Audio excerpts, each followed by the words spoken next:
fotografías y cualquier otra cosa. Y cuantitativa puede ser encuesta. Después, ¿alcanzamos nuestros objetivos o no los alcanzamos? Esas son las conclusiones. Y por último, pues presentamos un artículo final o libro. Aquí tenemos algunos de las investigaciones que yo he publicado como libros. En la primera, bueno, todas estas se refieren al patrimonio. Entonces, es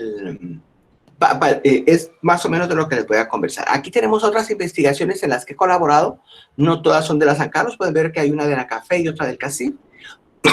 Y acá, pues, lo que hemos tratado de presentar es el desarrollo histórico de esas dos instituciones. Tengo la suerte de haber colaborado en otras cosas. Pero entonces, fíjense, quiero que hagamos... ¿sigue viéndose la presentación? Sí. Perfecto. A ver, ¿alguien de ustedes que quisiera proponernos un tema de investigación, cualquiera?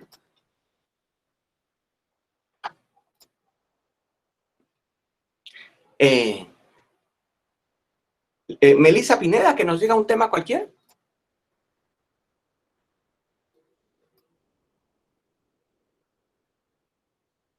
O Dietrich Hernández.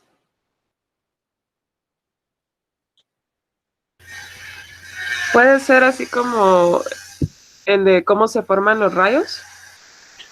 Rayos desde el punto de vista de la atmósfera, ¿verdad? Ajá, exactamente.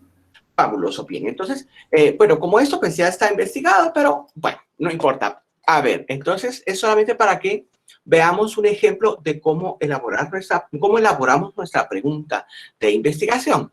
Esmirna, hagamos una pregunta relacionada con los rayos.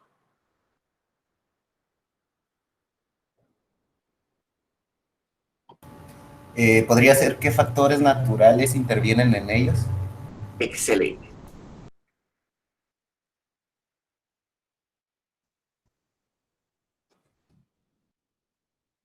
Muy bien. Entonces, una vez que tenemos formulada nuestra pregunta, utilizamos las mismas palabras para elaborar nuestro objetivo.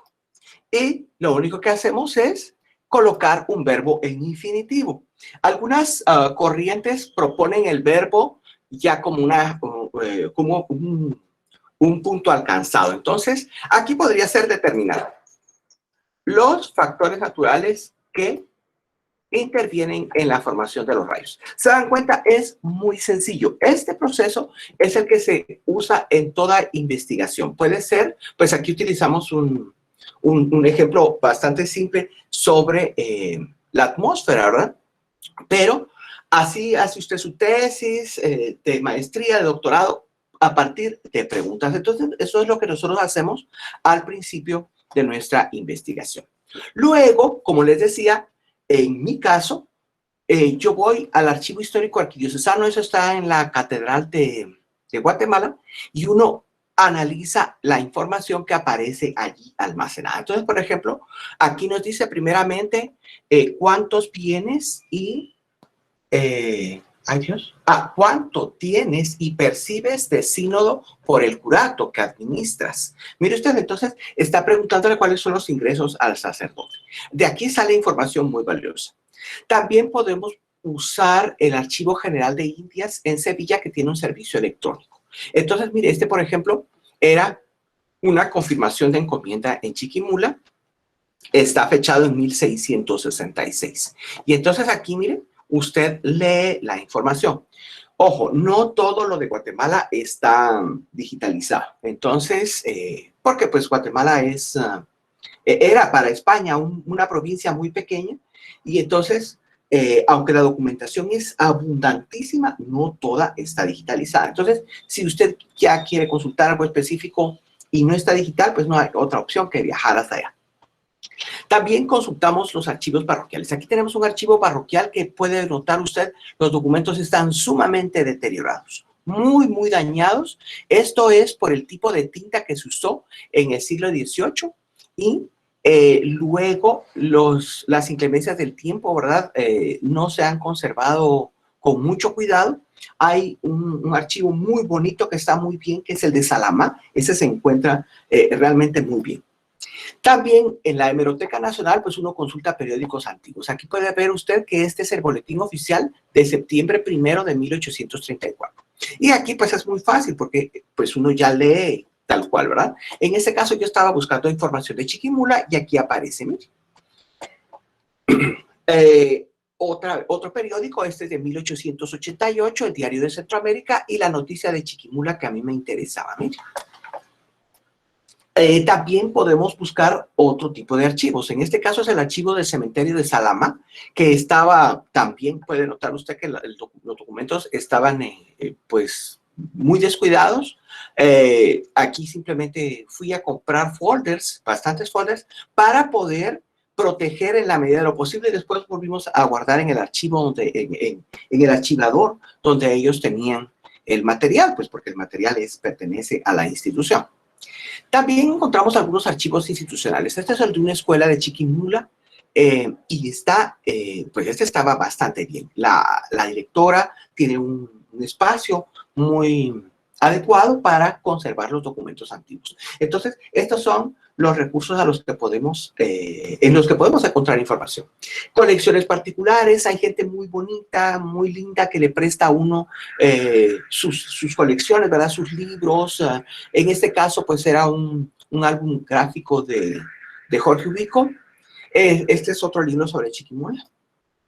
Y nos prestan fotos. ¿Se acuerdan que le había dicho que eso también es uno de los recursos que podemos utilizar? ¿Por qué no sirven las fotos? Bueno, los vamos a ver en un rato. Pero en este caso, pues, la foto es de un equipo de fútbol y uno de los jugadores, este señor, era mi entrevistado, pero la foto no me la prestó él, me la prestó la esposa. Ahora, mire a mi esposo, dice la señora. Entonces, y las fuentes de calidad muy importantes son las entrevistas.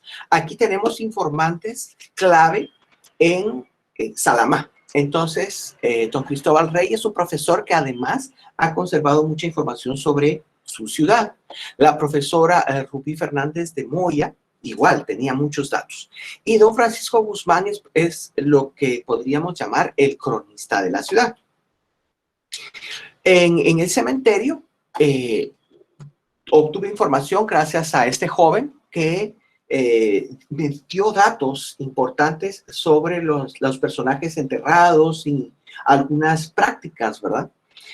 Bueno, y este señor de la municipalidad de Salamá, porque pues ustedes saben, en las municipalidades hemos visto que hay información valiosa. Estos son otros casos. Aquí tenemos a don Marco Augusto Gutiérrez, él es de Amatitlán, y la pedagoga Araceli Samayoa, también de Amatitlán, que han colaborado en las investigaciones que yo realizo. Aquí tenemos a don Osberto Gómez de Misco. Entonces, fíjense, las personas nos dan información valiosa.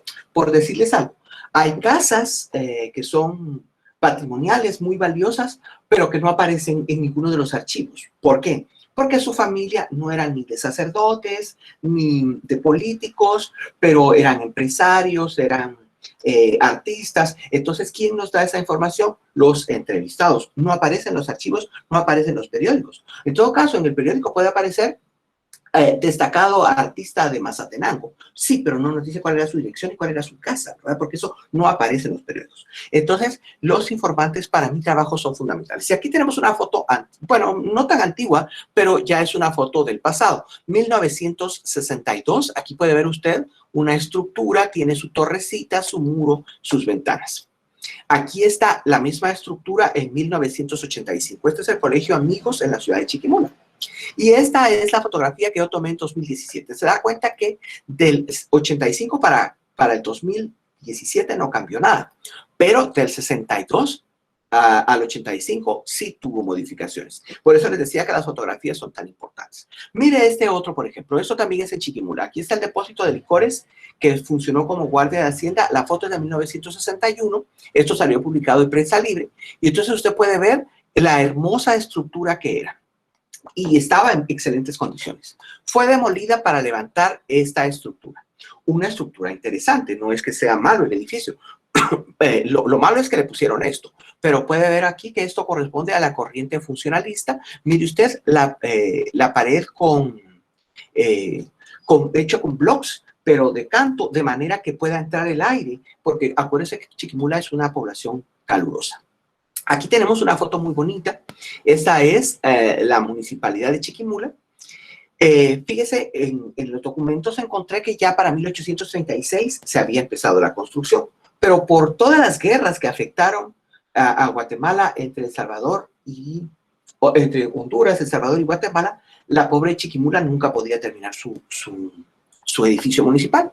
Había avanzado en 1843 y ya para 1880 estaba inaugurada con su torre de reloj. La foto nos permite ver exactamente, con mucha claridad, la torrecita de reloj. Esta foto es de 1900. Aquí tenemos una foto de 1949 y usted puede ver que en 49 años el edificio no había sufrido mayores alteraciones. Estaba conservado perfectamente. Y para 2016, los alcaldes, ¿qué hicieron? Bueno, un alcalde levantó este segundo piso y su hijo, alcalde en 2016, levantó esta otra parte. A la población le parece interesante tener un edificio con aire acondicionado, pero ¿qué pasa con el patrimonio? El edificio antiguo, que tiene más de 100 años, fíjese usted, para 1836 ya estaban construidas estas columnas, al soportar una estructura en concreto reforzado encima de mampostería, puede correr riesgos. Acuérdense que estamos en un país sísmico. Chiquimula fue uno de los lugares afectados por el terremoto de 1976 porque la falla que lo afectó fue la del Motagua. Entonces, esto se ve simpático, pero es riesgoso para una obra del patrimonio. Y digamos, es lo que yo percibo, ¿verdad? Mire, esto también en Chiquimula. Esta es la Sociedad de Obreros El Porvenir. La foto estuvo publicada en 1962, pero antes fue el Teatro de Chiquimula. Y el teatro se inaugura en 1868. Es decir que estos muros, estas ventanas, son de 1868. La parte de acá era donde estaba el cubo para el auditorio y para el escenario. Eso se fue deteriorando a final del siglo XIX cuando cambió el gobierno, se acabaron los conservadores y empezaron los liberales y fueron deteriorando por descuido el teatro. Para 1962 solo estaba el foyer, ¿verdad? El vestíbulo, y ya fue demolido también. Y entonces para 2017 lo que veíamos era esta estructura completamente transformada. Puede notar en la foto, yo no tuve acceso porque el día que llegué estaba cerrado, pero puede notar usted que es un salonón. Es decir que continúa cumpliendo con las funciones, por lo menos el predio cumple con las mismas funciones con el que fue diseñado en el siglo XIX. Esto es en la ciudad de Guatemala. Observe este edificio. Esto no, yo nunca lo he encontrado ni en tesis, ni en libros, ni nada especializado, porque el dato simplemente nadie lo había encontrado. Yo tuve la suerte de encontrarlo. ¿Por qué lo encontré? Porque estaba buscando los periódicos de 1920, estaba buscando otra cosa, estaba buscando un conflicto político que ocurrió en Guatemala, que se conoce como la Semana Trágica. Pero, viendo los anuncios, aquí mire usted, Juan Domergue, un arquitecto de origen francés, está establecido ya en Guatemala y él lo que está anunciando es su empresa de construcción y nos está informando que él reformó el Banco Colombiano. Entonces, mire, y dice, soy yo el que lo hizo, ¿verdad? O sea, nadie puede discutir esto porque imagínese si usted publica un anuncio, yo hice tal cosa y es mentira, de inmediato primero lo meten preso, ¿verdad? Le hacen juicio y en fin, lo que sea. Pues entonces aquí yo puedo confiar completamente en que la obra es de Juan Domergue. Y aquí está el edificio en la actualidad. Si usted se da cuenta, el edificio no ha cambiado. Es una obra hermosa, está en concreto reforzado, la hizo un francés, él sabía trabajar estos materiales, por eso fue contratado en Guatemala después de los terremotos de 17 y 18. Y entonces esto nos permite reconstruir la historia del entorno urbano. Por eso usted vio las primeras publicaciones que yo hice, ¿verdad? Que le presenté, perdón, eran sobre este tipo de patrimonio. ¿Qué hacemos? Bueno, nuestro marco teórico usualmente... bueno, como ustedes están en arte, ¿verdad? Entonces yo orienté estos datos en ese sentido. Entonces, fíjese, Para nuestro marco teórico, ¿cómo podemos clasificar las obras? Bueno, por su aspecto formal.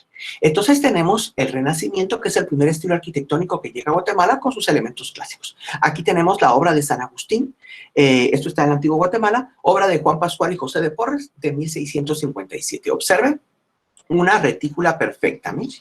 Las columnas y los entablamentos nos muestran una cuadrícula.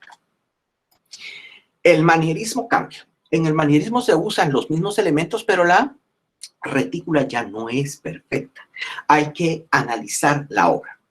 Observe que el entablamento está partido por una ventana helicoidal, y esto no, los griegos y romanos jamás hubieran hecho esto, pero sí lo hace Andrea Palladio, un artista italiano del manierismo, y sus obras fueron reproducidas en los libros que venían a Guatemala. Entonces aquí tenemos la influencia clara del manierismo. Esta es obra de nuestro amigo José de Porres, de 1678. Entonces el entablamento está partido, y otro elemento manierista. Observe que la pilastra está encima de un frontón. Esto jamás lo hubieran hecho los griegos y romanos, pero está usando el lenguaje de los griegos y romanos, ¿verdad? Usted puede ver que los capiteles son jónicos, el entablamento tiene su arquitrabe, su friso, su cornisa. Entonces tiene los elementos clásicos, pero no los está usando de forma clásica. Después viene el barroco, que se caracteriza por la búsqueda de movimiento. ¿Y cómo consigue esto? Bueno, rompe la línea horizontal, movimiento de masa mural, un estudio profundo de la luz y perfiles sinuosos. En otros casos tenemos columna salomónica. Aquí no la tenemos, pero observen el movimiento de masa mural. Aquí tenemos un plano, se adelanta, se vuelve a adelantar, regresa y vuelve a regresar. ¿Cuál es la idea? Cuando usted está parado en frente de la iglesia, ese juego que produce el muro le invita a usted a entrar. Le da como curiosidad y dice, yo quiero entrar a ver ese edificio. Porque lo que está haciendo es llamarle a la casa de Dios. Acuérdense que esto es una iglesia.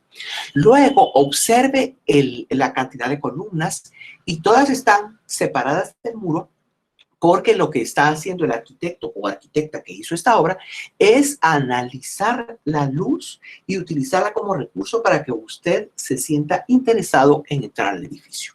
Cada hora del día va a producir sombras distintas con la cantidad de columnas. Y además las columnas estaban todas decoradas con estuco para que también cada hora del día tuviera una sombra diferente.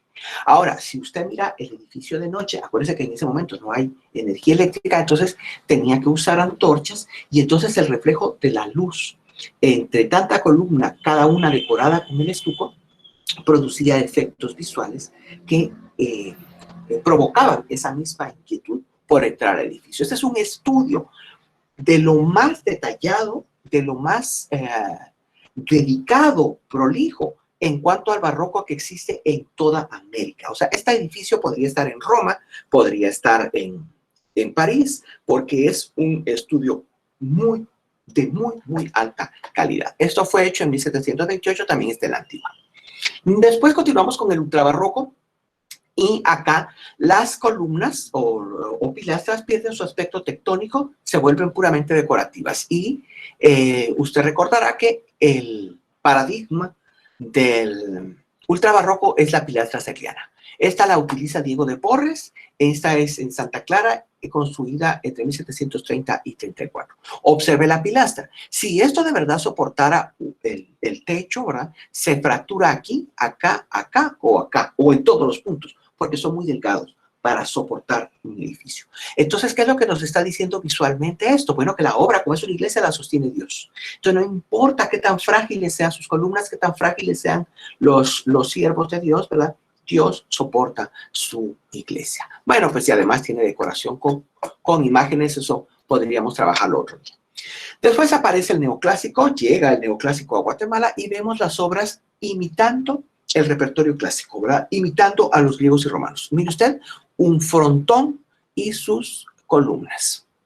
Esto es lo que nos permite identificar el neoclásico en todos los edificios. Todos tienen la presencia de columnas clásicas y su frontón, ya sea triangular o semicircular.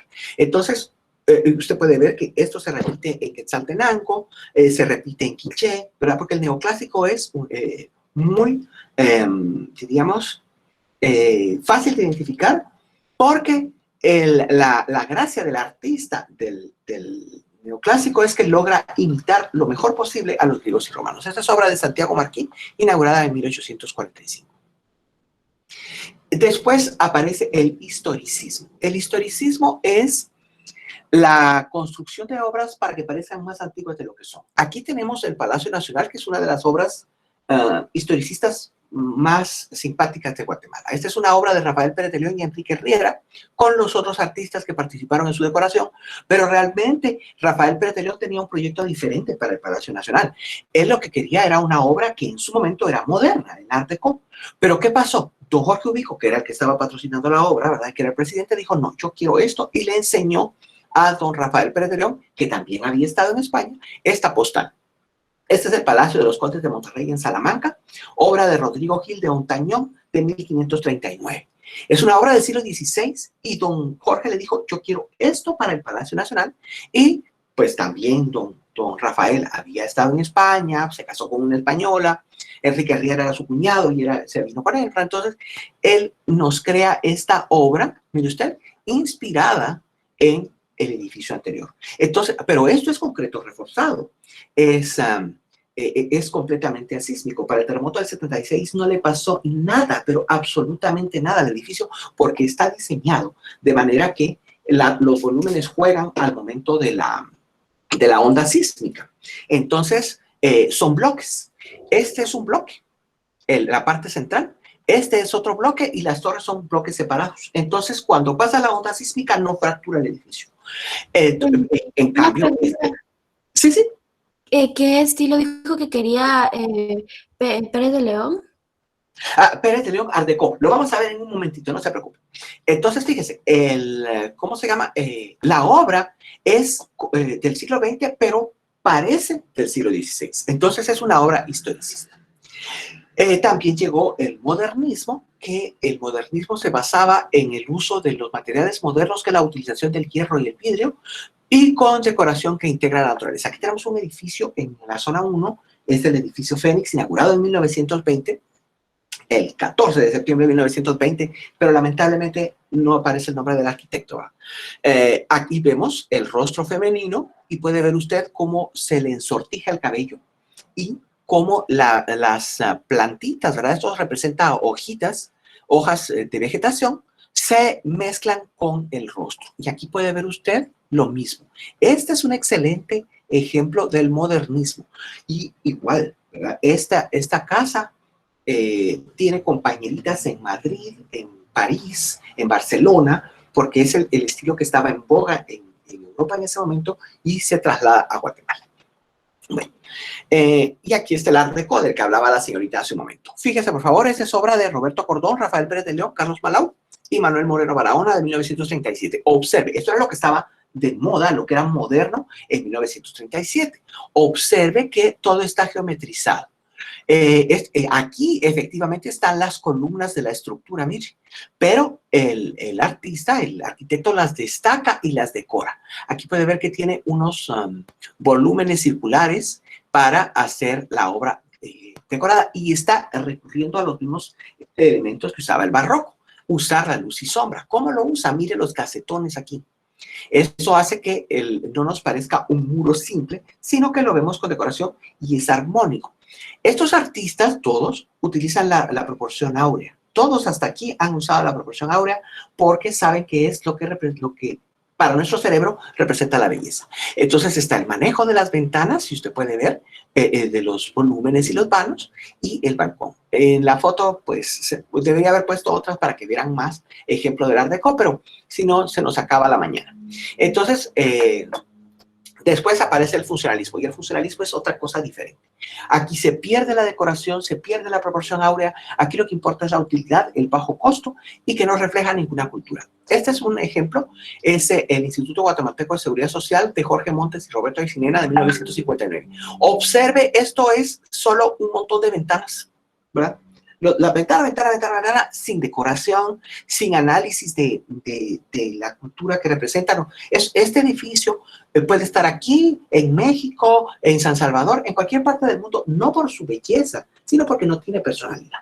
Y de eso se trata el funcionalismo. El funcionalismo se trata de que sea un edificio que sirva para algo, ¿verdad? Que sea funcional. Entonces, lo mismo son oficinas de una institución pública, que puede ser para las camas de un hospital. Esto podría ser un hospital, puede ser una universidad, puede ser cualquier cosa. El edificio no tiene una personalidad, no tiene algo que lo identifique, que lo separe. También es parte del funcionalismo este de acá, y son funcionalistas estos que vemos al fondo, no tienen, igual pueden estar en cualquier parte del mundo, no por su belleza estética, sino porque no tienen personalidad. Está el expresionismo, que le da prioridad a lo que el artista o patrocinador quiera presentar. Esta es obra de nuestro amigo don Efraín Recinos, inaugurado en 1978. Y don Efraín lo que quería era exaltar los volcanes de Guatemala. Y entonces, eso es un volcanote. Y él juega con los volúmenes, acuérdense que él era escultor, y entonces por aquí nos pone un jaguar, pero nos pone algunos elementos que hacen que todo el conjunto sea como un rompecabezas que sí, visualmente tenemos que arreglar. Luego aparece la corriente del tardomodernismo, la obra tardomoderna, que se caracteriza simplemente porque se reviste de espejos el edificio. Esto surge en Estados Unidos, específicamente en Dallas, porque había tantos edificios que era un poquito agobiante en el paisaje urbano ver tanto edificio. Entonces, ¿qué hicieron? Revistieron de espejos para que se duplicara visualmente el espacio, las calles se miraban más anchas, los edificios se veían más lejos, los parques, los arbolitos, en lugar de haber 2 árboles se miraban 4, ¿verdad? Entonces, para eso se hizo.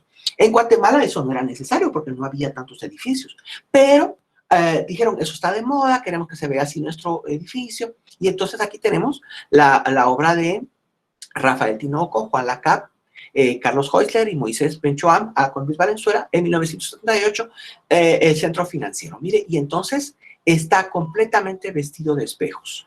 Este es posterior, también participó Benchoam, pero igual, ¿verdad? Aunque este es del siglo XXI y este es del siglo XX, pues siguen la misma corriente estilística. Está el deconstructivismo, qué pena, no me había dado cuenta que se me reventaban las fotos. El deconstructivismo se caracteriza porque el edificio parece romper con las leyes de la naturaleza, en este caso la gravedad. Usted puede ver que este piso es más extenso que este, y es decir, solo por gravedad dice, uy, esto se va a caer, ¿verdad? Pero en realidad no se cae, porque lo que soporta la estructura es el conjunto de pivotes que está aquí, mire, que visualmente se percibe. Aquí está otro pivote, aquí está otro. Esto es lo que soporta el edificio. Pero entonces, ¿cuál es el truco? Hacer que las formas parezcan que el edificio no cumple con las normas de la naturaleza. Esto es un poquito más elaborado, pero siempre es simple, ¿verdad? No está decorado. Después llega el posmoderno, que es una de las corrientes que está vigente. Bueno, si se da cuenta del funcionalismo para acá, todas están vigentes todavía.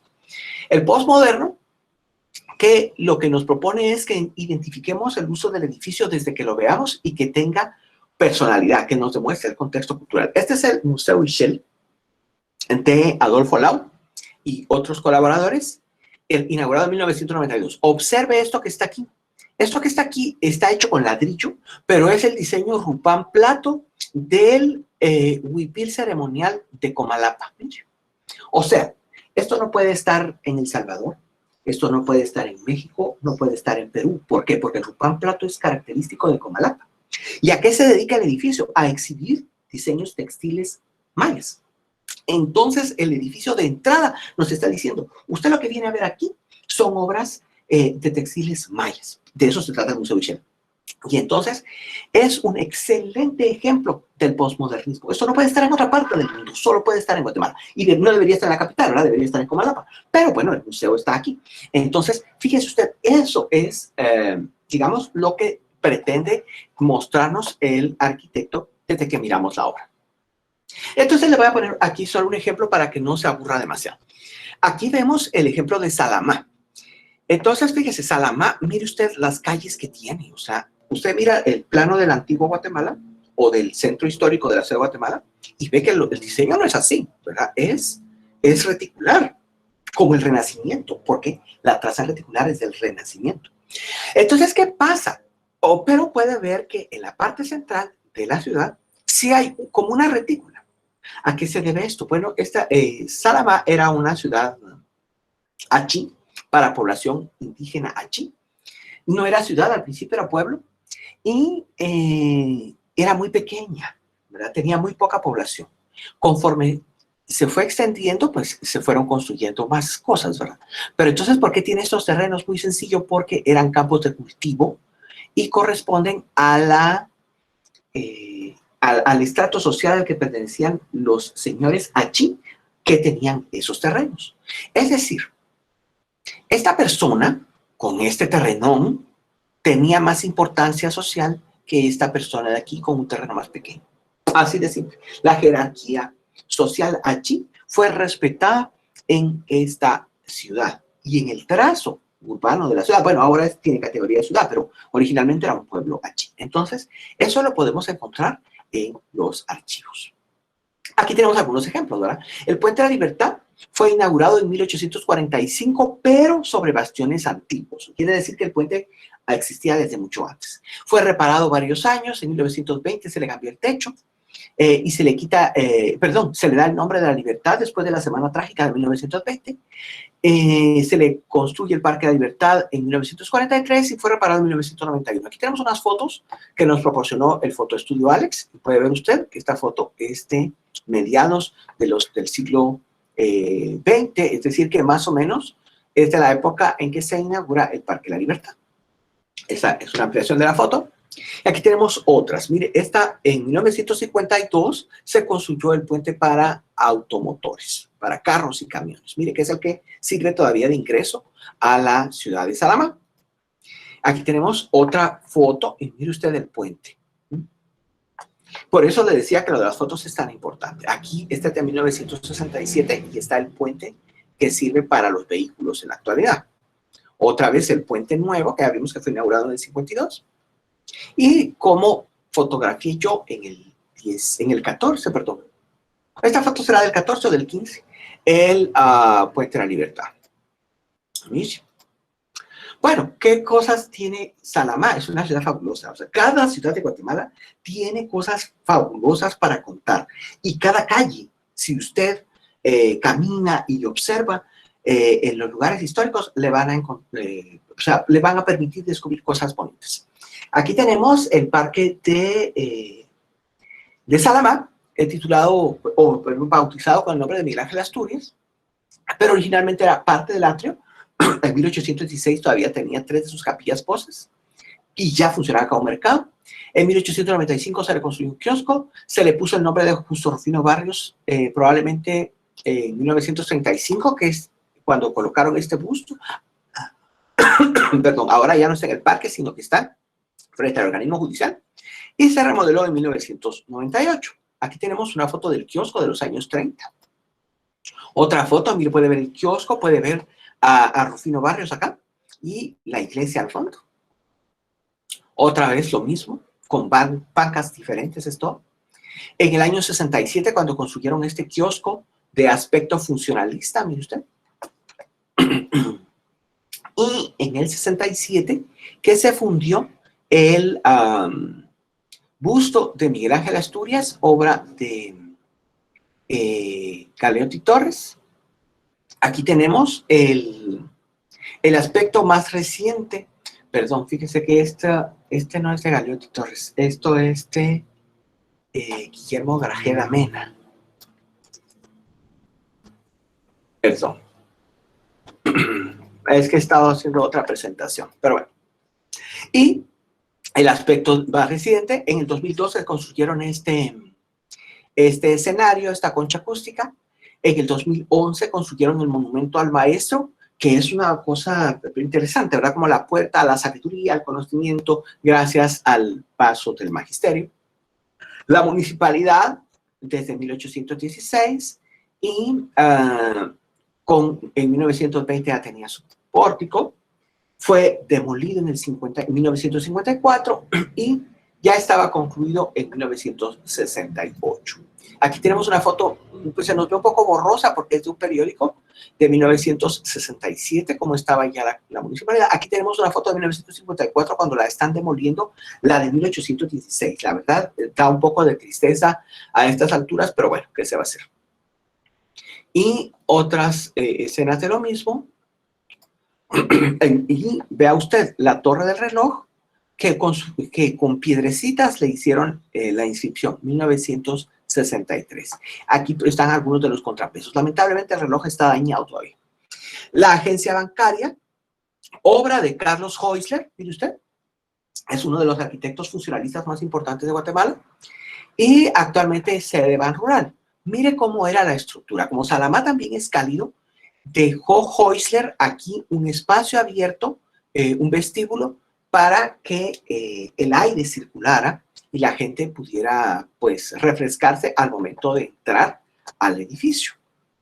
Pero mire qué hicieron posteriormente, ya cuando era Ban Rural, lo forraron con vidrio y pusieron aire acondicionado adentro. ¿Eso es bueno o es malo? Es alterar, ¿verdad? Hay alteraciones que no afectan tanto al edificio y hay alteraciones que arruinan el edificio. Entonces, aquí por lo menos eso no altera la estructura, no lo perjudica, no lo daña. Son más dañinos visualmente los rótulos, pero bueno, eso es difícil de controlar. Al lado está el parque dedicado a la madre. El monumento es del 65, el parque fue terminado en el 68. Algunas escenas de cómo era Salamá en 1926 y casas antiguas. Esta es una de las mejores casas, o por lo menos de las mejor conservadas, perdón, en Salamá. Es de la familia Rizo. Por cierto, la familia está en Salamá desde 1719. Entonces, fíjese, ¿cómo encontré eso? Pues buscando en los archivos. Acá puede ver usted, mire estas hermosas ventanas, preciosas, la casa es linda. Por dentro tiene su pollo todavía aquí para que los visitantes se sienten. Sus losas, mire su losa de barro en el corredor, mire sus columnas, todo esto es del siglo XIX, una obra preciosa. Aquí tenemos otra casa, siempre en Salamá. Mire esos balcones, estos son más antiguos todavía, probablemente del 18. Es la casa donde vivió Miguel Ángel Asturias. Aquí tenemos una de las habitaciones y puede ver usted el corredor con sus pies derechos.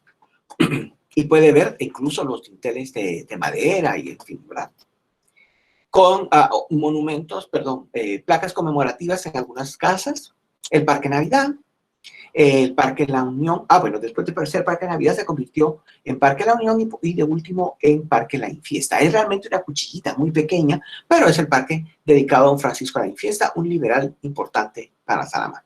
Se conserva el Templo de Minerva de 1916. Aquí tenemos una foto de los años 30, cómo se conserva en la actualidad. El Calvario, inaugurado en 1899, pero empezada desde 1813. Miren, no ha cambiado gran cosa, su interior es bastante sencillo, conserva esta pintura valiosa, esta imagen del Cristo de Esquipulas y la perspectiva de las ciudades del Calvario, el Estadio Las Rosas, la Escuela Práctica, la Iglesia del Nazareno y su edificio joya que es el Templo Parroquial, en el que murió en 1562, en el convento, ¿verdad? No en la iglesia, Fray Pedro de Angulo, el primer obispo de la Verapaz. En 1613 dependía de Zacapulas. El edificio que vemos está construido aproximadamente entre 1660 y 1689. Mire, aquí puede ver parecido al trabajo que vimos en la obra de El Carmen, el trabajo en Ataurique, ¿verdad? Ese estuco entrelazado que produce sombras, pero esta obra no es barroca. ¿Por qué no es barroca? Usted puede ver que tiene claramente los ejes verticales y horizontales formando una retícula. Pero aquí puede ver que en este espacio hay 3 paneles y eso ya no es tan griego y romano. Quiere decir que por esta parte de acá podemos percibir que ya el artista que se encargó de esta obra ya estaba siendo influenciado por el manierismo, pero la obra todavía no es manierista. Esto es Renacimiento con influencia manierista. Aquí tenemos a los fundadores de la cofradía y puede ver los apellidos de la gente importante de Salamá en el siglo XVII. Picón, Hernández, Vázquez, otra vez Hernández, Lorenzo, que todos son descritos como indios principales. Es decir, la nobleza allí está representada en esta cofradía. El edificio sufre daños en 1816, fue reparado en 1819. En 1844 el párroco dijo cómo cuidar el edificio, que no movieran a las imágenes, que no pusieran clavos en los altares. Eso no se ha ejecutado, porque yo alcancé a ver clavos muy recientes puestos en los altares, lo que era un crimen. Pero en fin, otras reparaciones y las más recientes terminadas en el 98. Aquí tenemos fotos de la fachada de la iglesia. Miren, en diferentes etapas. Esta fachada en 1946. Aquí tenemos los daños del terremoto del 76. Mire, se desprendió completamente la espadaña con su elemento decorativo. El interior, mire ustedes que de veras, este es un edificio que vale la pena conocer. Es una obra de arte preciosa. Su cúpula terminada en 1910 y reparada en 1976, ¿verdad? Pero después del 76. El altar mayor, que es de 1904, y es tan reciente porque el original se quemó un poquitito antes, un incendio, alguien dejó una veladora mal puesta y aquello agarró fuego. Se conservan apenas 2 cuadros del altar mayor original. Una con Santa Catalina de Alejandría. Observe el trabajo del marco. Así debe haber sido todo el altar. Y a San Cristóbal, que está acá, miren, debe haber sido una cosa deslumbrante. Y afortunadamente en los archivos de la catedral encontré este dato que para mí es fabuloso. Felipe y Miguel Mexicano son los responsables, los artistas que crearon esta obra maravillosa. Este espectacular retablo que compite con cualquiera de México y Perú, de Brasil, porque es una belleza, es espectacular. Claro, es chiquito porque la iglesia es chiquita y el pueblo era pequeño, pero la obra de arte es valiosísima. La hicieron esos 2 señores. Antes de que alguien se tomara la molestia de buscar en el archivo de la Catedral de Guatemala, pues no se sabía quiénes eran. Ahora sabemos que los artistas son Felipe y Miguel Mexicano, hermanitos. Llegaron en 1777 a Salamá a colocar el retablo de la Virgen del Rosario y costó 1,220 pesos con estas pinturas, ¿verdad? La entrega del Rosario, etc. Pero mire usted este trabajo maravilloso. Y como les gustó, contrataron a los hermanitos y se quedaron para hacer otro retablo. Pero hay más, ¿verdad? Este es el de la Pasión. Aparece en un inventario como de los pardos, es decir, las personas de origen mulato, en 1776. Ese año se pagaron 270 pesos de pago final. La posición donde está no es la adecuada para un retablo. Pero en fin, el Sagrado Corazón, que ya aparece en el inventario de 1781, en 1910 alojaba otra imagen. Miren este trabajo ultra barroco precioso. Ah, por cierto, estos son ultra barrocos todos, miren. No son barrocos ni son renacentistas. Este es barroco, mire, porque tiene columna salomónica. Mire, precioso el retablo.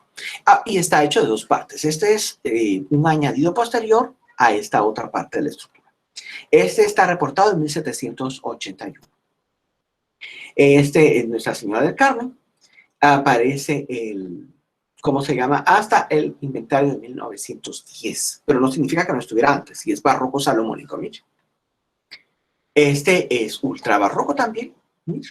Solamente que este ha perdido su dorado. Este aparece en el inventario de 1910.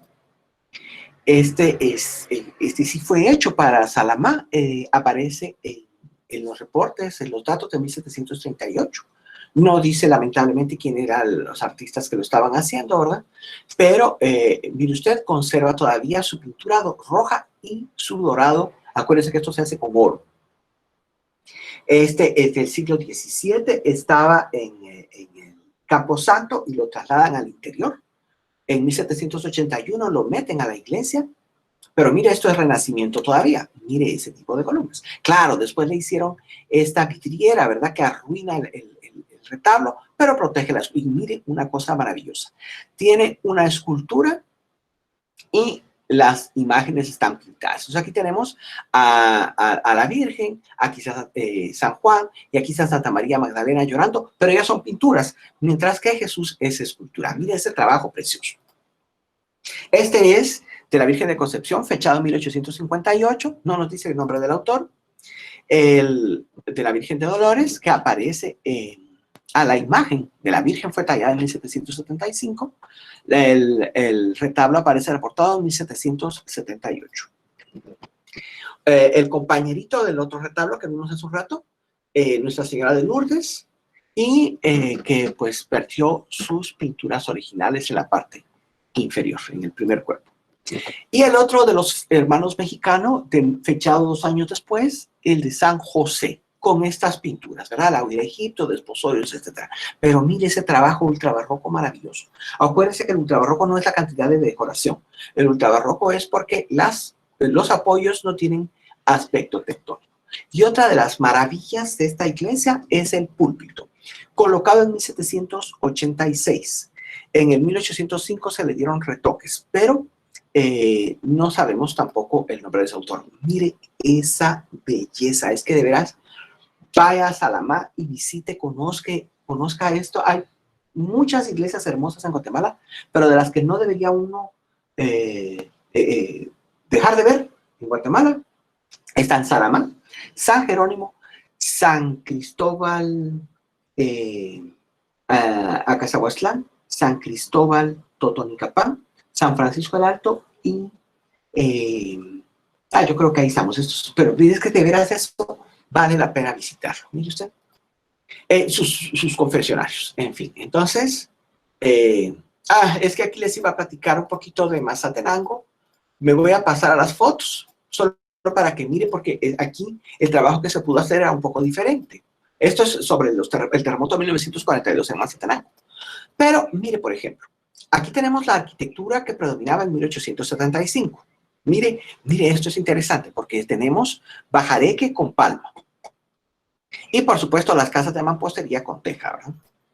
Aquí está la casa tradicional de Mazatenango. Pero esa casa desapareció y fue sustituida por esta. Mire, es estructura de madera con teja, el techo alto. Usualmente tenía espacios abiertos sobre las ventanas para permitir la ventilación, porque es una región muy cálida. Aquí se puede ver, mire, estos barrotitos que fueron clausurados, pero aquí lo que tenía es una abertura, una especie de ventana, para que el aire entrara y refrescara la parte alta y eso hiciera más agradable la estancia. Mire, esto es arquitectura de la segunda fase que se encuentra en Mazatenango todavía. Aquí ya tenemos la de mampostería. Aquí tenemos ejemplos de mampostería. Aquí se cambió el techo, la cubierta de teja por la lámina, pero mire esos balcones, o sea, pues chicas. Mire esta, qué elegante, mire esta portada neoclásica aquí. Quiere decir que esto es neoclásico, pues no hay para dónde. Pero aquí quitaron, ¿verdad? Por cuestiones de peso, por los terremotos, quitan la teja y ponen la lámina. Aquí mire esta historicista preciosa, con caritas acá. No llega a ser modernista, aunque tenga estos elementos. Es historicista porque no predomina la vegetación, o sea, la decoración de vegetación. Pero mire qué bonita casa, la verdad, preciosa. Mire, esta es la pensión Chichilla, que era una casa que ocupaba toda una manzana. La casa Pineda Garrote, que tiene una historia fascinante, pero hoy no nos da tiempo de verla. Pero mire todos los datos que le podía contar sobre la casa Pineda Garrote, que se parecía originalmente a esta. Después se convirtió en una casa departamental. Y es esta de aquí. Miren esta foto, esta es la casa departamental. Después se convirtió en el cuartel. Pero aquí la tenemos en este grabado, la casa Pineda Garrote.